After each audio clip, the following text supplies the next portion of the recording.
Hi, welcome back to my channel. Thank you for watching and for subscribing. And if you're just visiting, please consider subscribing.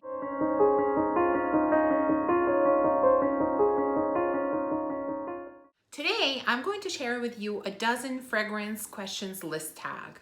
I believe this was originally created by Mojan, and then very recently I saw Joss Jane do this video, and I really thought the questions were very interesting, and so I decided to do this tag as well. So there are 12 questions, fragrance related questions. So let's get started with the first one. And the first one is, what are 2 fragrance buys this year that have become loves? I could have listed so many different fragrances as the answer to this question. There are so many that I purchased this year that have become loves, but I narrowed it down to 2 fragrances. The first one that I'm going to mention is Jewel at Mad Nea.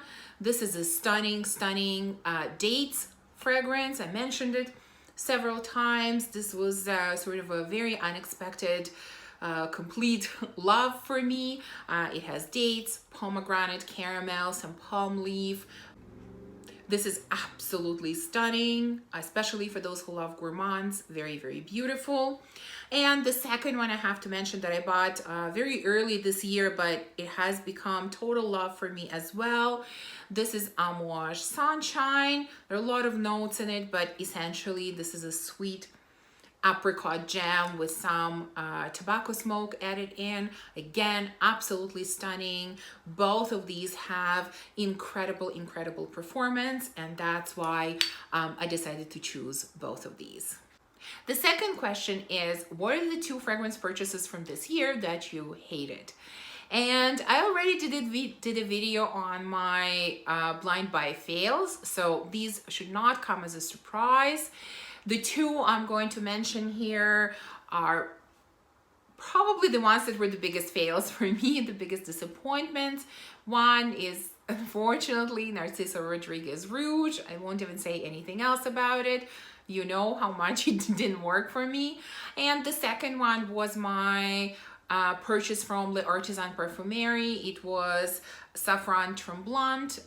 This is the one that smelled very sort of medicinal to me, and my daughter thought it smelled like sausage.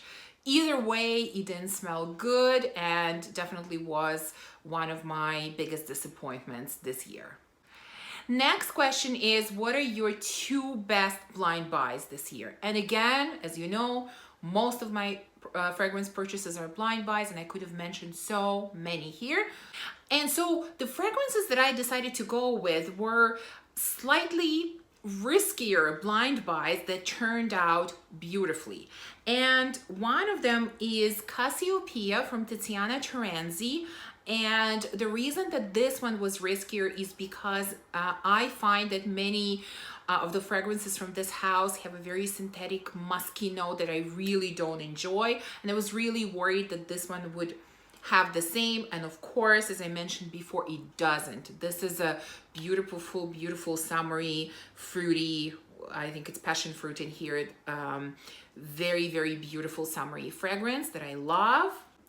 And the other one that also was kind of a riskier blind buy that turned out beautifully is Bouquet Ideal from Xerjoff. This one is sweet, spicy. It has a lot of spices in this, so it's a sweet, spicy fragrance. It almost has an element of cherry pit in it, although there is no cherries listed, but that's what I get from it. And again, I really wasn't sure if I was gonna love it, but I ended up really loving it. It's definitely one of my top picks from this house, so that's why I included it here. Okay, next question. What are the 2 fragrances you're reaching for a lot during quarantine? Again, there could be, most of these questions could have many different answers, but I went with the 2 scents that I really worn a lot during the last, I don't know how long it's been, 6 months probably. The scents that I find quite comforting as well. One of them is, of course, Dances of the Dragonflies from Nobly 1942.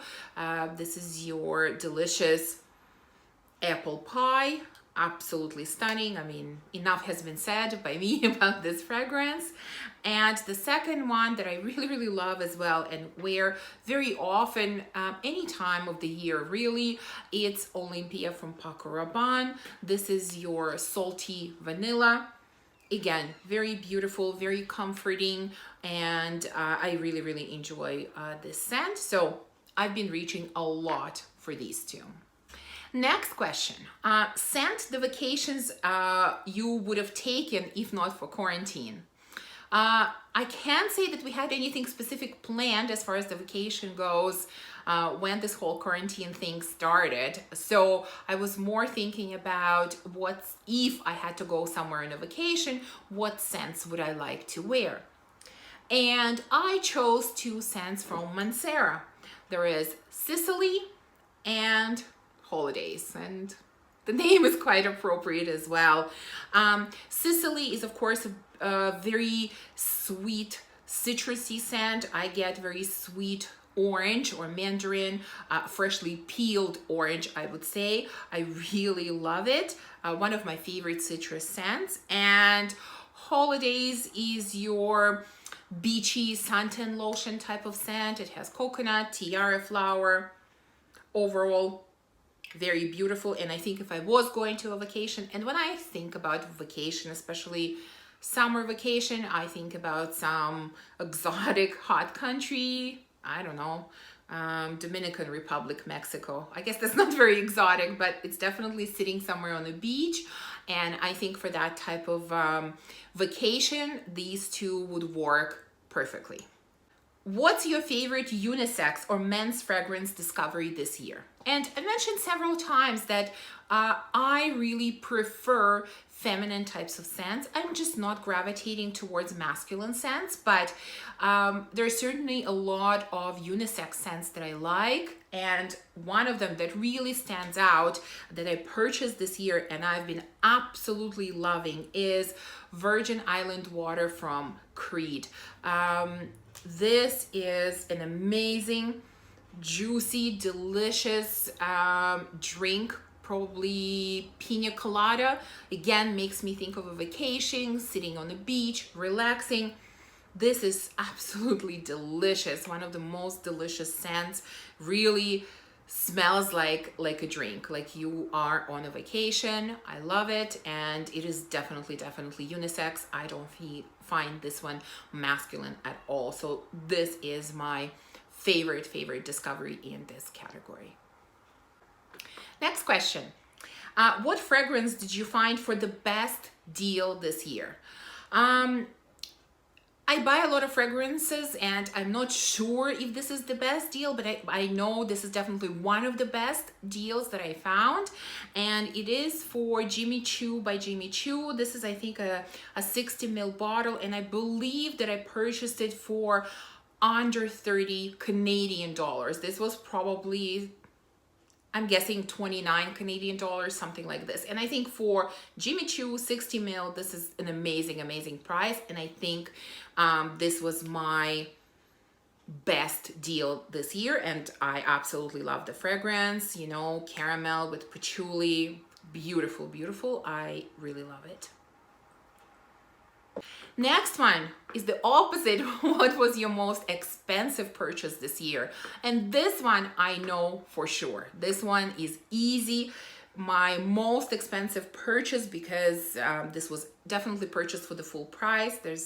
I think it's impossible to find it for a discounted price anywhere. I mean, I was thrilled even to find it for a full price, because I think until very recently these were not available in Canada at all. I'm talking about Angelique Noir from Guerlain.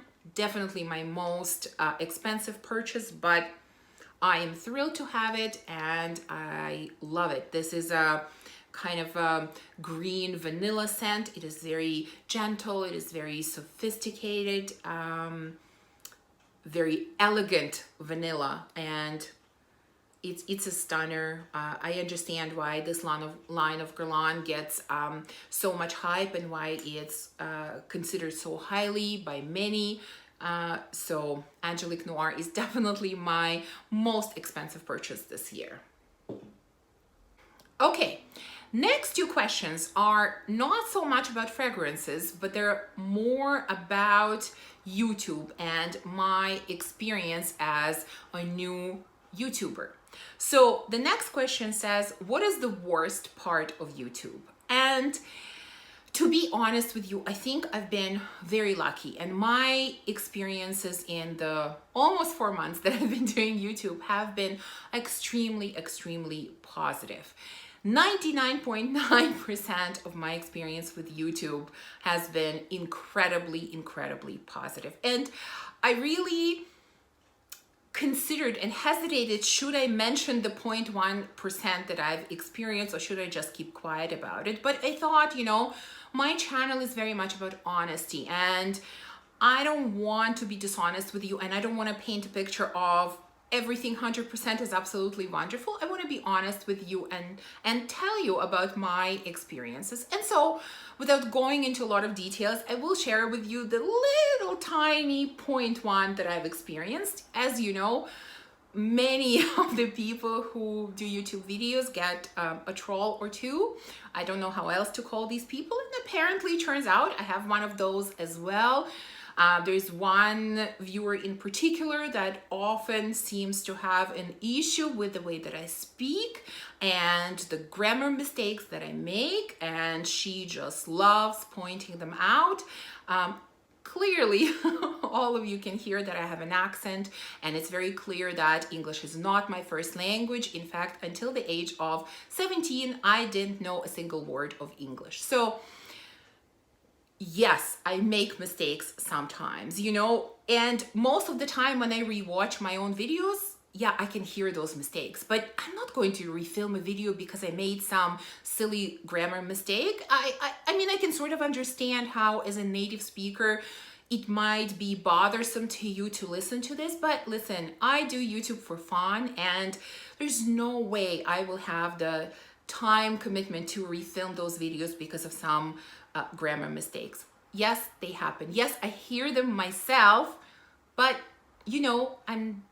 my channel is about fragrances, not about English grammar. And so I think it's okay. I think that most of you are okay with that. And to be honest, I wouldn't have even mentioned this, but this particular viewer doesn't just like pointing out my mistakes, but she also likes questioning my education. She thinks that I make these mistakes because of the lack of education. And I think it's this point in particular that really irked me the wrong way, Trust me, this has nothing to do with my education. Absolutely nothing.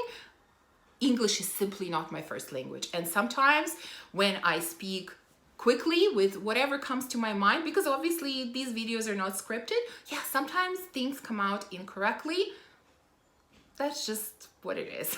So I don't want to spend any more time on that, but trust me, 99.9% of YouTube has been absolutely wonderful. And so now let's go to the good. The next question is best part of YouTube or people from YouTube. And like I said, practically everything has been so positive. I've met some amazing like-minded people.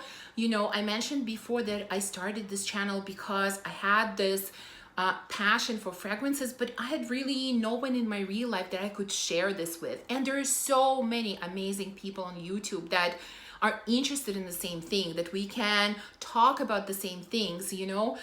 People have been so welcoming and so supportive. This is an incredibly supportive community. So just absolutely wonderful. I will encourage all of you. I did a video on my fragrance community tag where I talk about so many people in this community. And I really encourage you, if you haven't seen that video, check it out, because I talk about so many wonderful fragrance YouTubers in that video. And next question is, what fragrance video that was recently uploaded that stands out to you? And I'm actually going to mention the same video that Joss mentioned when she did this tag. And this is a video that Amy did recently, Fragrances with Amy. where she was blind testing fragrances with her daughter, and we actually got to see her in front of the camera because typically she's behind the camera, and it was just such a treat. First of all, it was amazing to actually see her face, even though she was blindfolded, but still she's absolutely stunning. And it was just so entertaining, the chemistry between her and her daughter, and how well she knows her collection. Oh my god, she guessed pretty much everything. It was just an incredibly entertaining video. Again, if you haven't seen it, I really encourage you to check it out. It was an amazing video. And the last question is, what fragrance are you wearing today? And my scent of the day today is Rouge Smoking from BDK Parfums. It's kind of a very gloomy day today. It's gotten cold so quickly. I guess summer is really leaving, and so for that reason I wanted to wear something slightly heavier. This is your kind of smoky, boozy, slightly incensey, dark kind of cherry scent. I really enjoy it, and I haven't been able to wear it all that much in the summer because it's really too strong for that season. And so because it's kind of cooled down quite a bit today and it's very gloomy, I thought this would be a nice scent to wear today. So that's it. That's the end of this tag. I hope you enjoyed it, and I really would love to see all of you do this tag as well. Even if you don't make YouTube videos, leave me answers to these questions in the comments. I would love to know your answers. And if you make videos, of course, I would love to see your videos covering this tag as well. And so if you enjoyed this video, please remember to give me a thumbs up and subscribe, and I will see you soon in my next video. Bye.